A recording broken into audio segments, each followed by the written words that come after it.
Hi everybody, I'm David Cohen, the CEO of Fluence, and you're watching another episode of Fluence Unfiltered.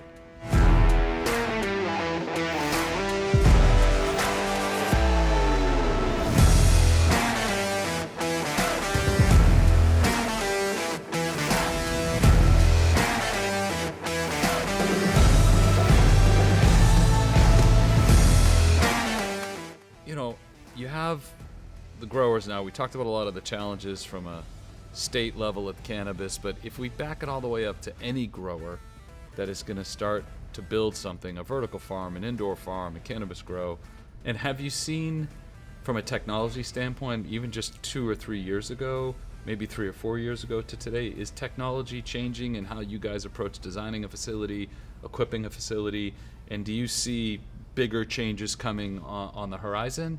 Or is this something, at the end of the day, we're talking about growers, cannabis growers, tomato growers, pepper growers, they're farmers. And that is a tried and true, what works. So how do you see that changing possibly over time? Well, urban-gro is not a manufacturer, as you know.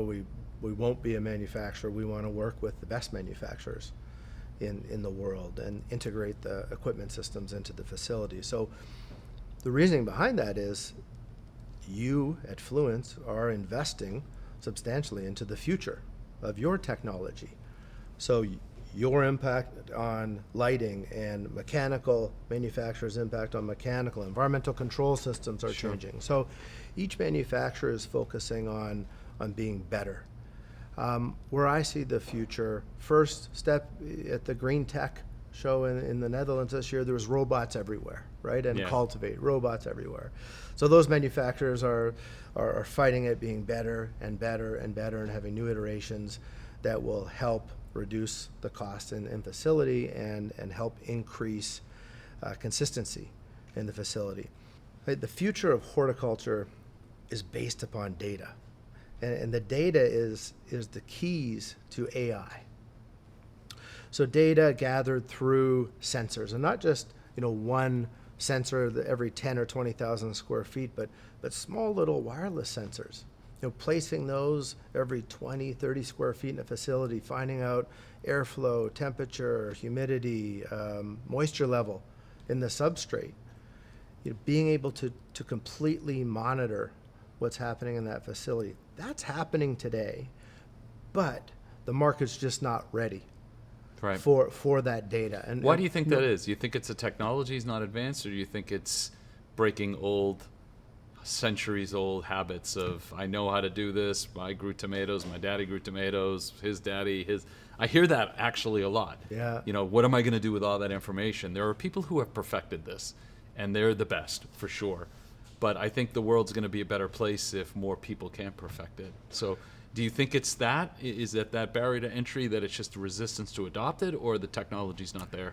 I feel that operators today are fighting so many challenges. Yeah. External and internal, and it's just, what is the largest leak to stop first. Right.